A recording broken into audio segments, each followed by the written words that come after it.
بسم اللہ الرحمن الرحیم اللہم صلی علی محمد وعلی آل محمد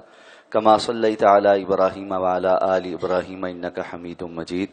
اللہم بارک علی محمد وعلی آل محمد کما بارکت علی ابراہیم وعلی آل ابراہیم انک حمید مجید۔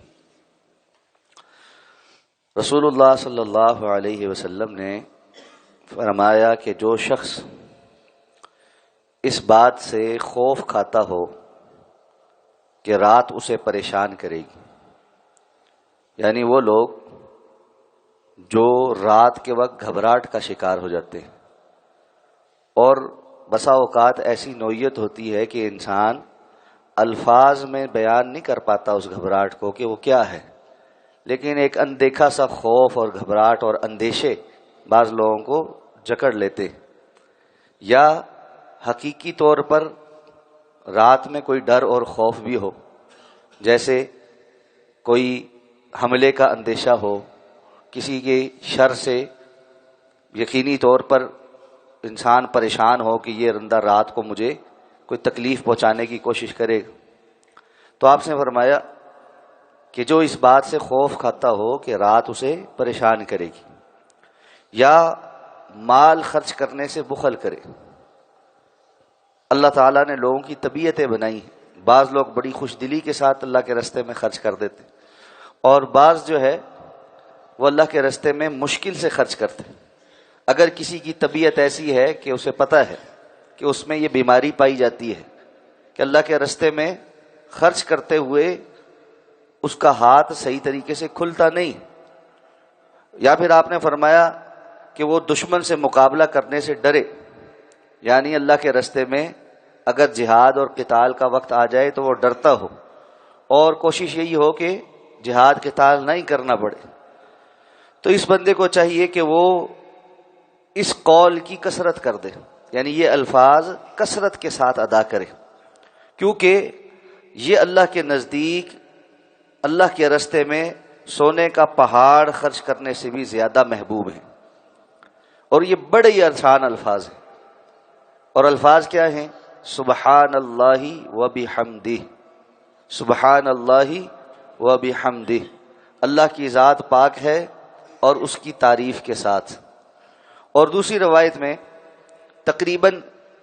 اوپر والے سارے الفاظ ایسے ہی ہیں، یہ جو سونے کے پہاڑ کی جو فضیلت ہے یہ الفاظ نہیں ہیں، اس میں آپ نے فرمایا جس کو یہ خوف گھبراہٹ اور اندیشے لاحق ہوں اور وہ اللہ کے راستے میں خرچ نہ کر پاتا ہو اور دشمن کا مقابلہ کرنے سے بھی ڈرتا ہو، اسے چاہیے کہ وہ ان کلمات کی کثرت کرے، لا الہ الا اللہ و سبحان اللہ والحمد للہ واللہ اکبر، اور ان کلمات کو آگے پیچھے بھی کر کے پڑھا جا سکتا ہے، کوئی حرج نہیں ہے، یعنی سبحان اللہ، الحمد للہ، اللہ اکبر، لا الہ الا اللہ، تب بھی بات یہی ہے، ان کی ترتیب آگے پیچھے ہونے کو حدیث میں ہی اللہ کے رسول نے کوئی یعنی اہمیت نہیں دی، آپ نے فرمایا اس کے کلمات کی ترتیب آگے پیچھے ہو سکتی۔ تو یہ بظاہر بڑے آسان کلمات ہیں، لا الہ الا اللہ، اللہ کے سوا کوئی معبود برحق نہیں، سبحان اللہ، اللہ کی ذات پاک ہے، الحمدللہ، تمام تعریفیں اللہ کے لیے ہیں، واللہ اکبر، اور اللہ کی ذات سب سے بڑی ہے۔ تو بندہ کہتا ہے کہ یہ تو بڑے آسان کلمات ہیں، اور عام طور پر تاثر یہ بن جاتا ہے کہ بہت آسان جو عمل ہو اس کی اہمیت نظر میں گھٹ جاتی ہے،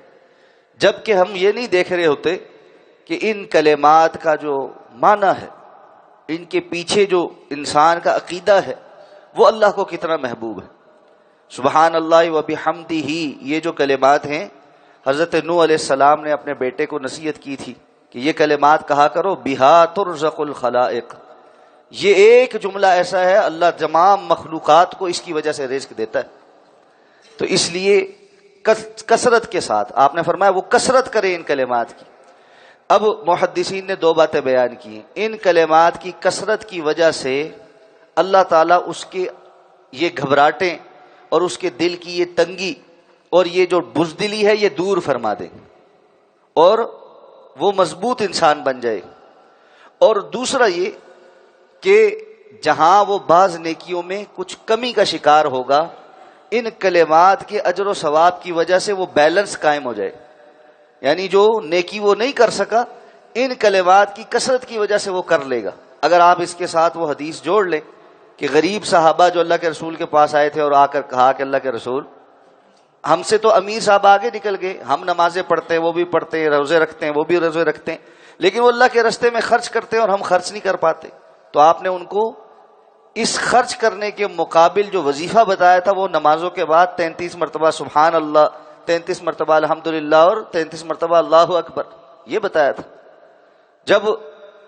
دیگر صحابہ کو بھی یہ پتہ لگ گیا، انہوں نے بھی یہ پڑھنا شروع کر دیا، تو یہ پھر اللہ کے رسول کے پاس آئے اور اللہ کے رسول سے کہنے لگے کہ اللہ کے رسول ہمارے ساتھی خرچ بھی کرتے ہیں اور اب انہوں نے یہ بھی جان لیا ہے، وہ بھی پڑھنا شروع ہو گئے۔ تو آپ مسکرائے اور آپ نے فرمایا پھر تو یہ اللہ کا فضل ہے جس کو عطا فرما دے۔ تو اس لیے انسان کو یہ جو کلمات ہیں سبحان اللہ، الحمدللہ، اللہ اکبر، لا الہ الا اللہ، سبحان اللہ و بحمدہ، اور صحیح بخاری کی جو آخری کلمات ہیں کہ اللہ کے ہاں جو کلمات بہت میزان میں بھاری، زبان پر ہلکے لیکن اللہ کو بڑے پسندیدہ ہیں، وہ کیا ہے؟ سبحان اللہ و بحمدہ سبحان اللہ العظیم۔ تو چلتے پھرتے اٹھتے بیٹھتے کثرت کے ساتھ جو زبان پر جاری رہنے والا ورد، اگر یہ کہا جائے کہ زبان کو جن اذکار سے ہمہ وقت تر رکھنا چاہیے وہ یہ کلمات ہیں، اور ان کے ساتھ چند ایک کلمات اور بھی اگر شامل کر لیں تو نور علی نور ہو جائے۔ سبحان اللہ والحمدللہ ولا الہ الا اللہ واللہ اکبر ولا حول ولا قوت الا باللہ، کہ اللہ کے رسول صلی اللہ علیہ وسلم فرمائے لا حول ولا قوت الا باللہ اللہ کے عرش کے خزانوں میں سے، اور یہ انسان کے جو بندہ اس لا حول ولا قوت الا باللہ کو کثرت سے ادا کرتا ہے، آپ نے فرمایا 1 کم 100 یعنی 99 کام اللہ اس کے آسان کر دیتا ہے، اور ان میں سے سب سے جو چھوٹا ہے، باقی اس سے بڑے کے ہوتے ہیں، جو سب سے چھوٹا کام اس لا حول ولا قوت الا باللہ کی وجہ سے اللہ آسان کر دیتا ہے، وہ یہ ہے کہ اللہ اس کا غم دور کر دیتا ہے۔ تو یہ دل کی پریشانی اور گھبراہٹ دور کرنے کے لیے سب سے بہترین نسخہ۔ اس کے اندر آپ ایک جملہ اور آسان سا اور ایڈ کر لیں، استغفر اللہ۔ یہ استغفر اللہ جو ہے کثرت کے ساتھ ادا کرنے والا، اس کے لیے بہت ساری جو ہے نا وہ فضیلتیں۔ آپ سے فرمایا من لزم الاستغفار، جو بندہ استغفار کو لازم پکڑ لیتا، جعل اللہ من کل ضیق مخرجا، اللہ اس کے لیے ہر تنگی سے باہر نکلنے کا راستہ بنا دیتا، ومن کل ہم فرجا، اللہ اس کو ہر غم اور پریشانی سے نجات عطا فرما دیتا ہے، ورزقہ من حیث لا یحتسب، اللہ وہاں سے رزق عطا فرماتا ہے جہاں سے اس کو گمان بھی نہیں ہوتا۔ تو یہ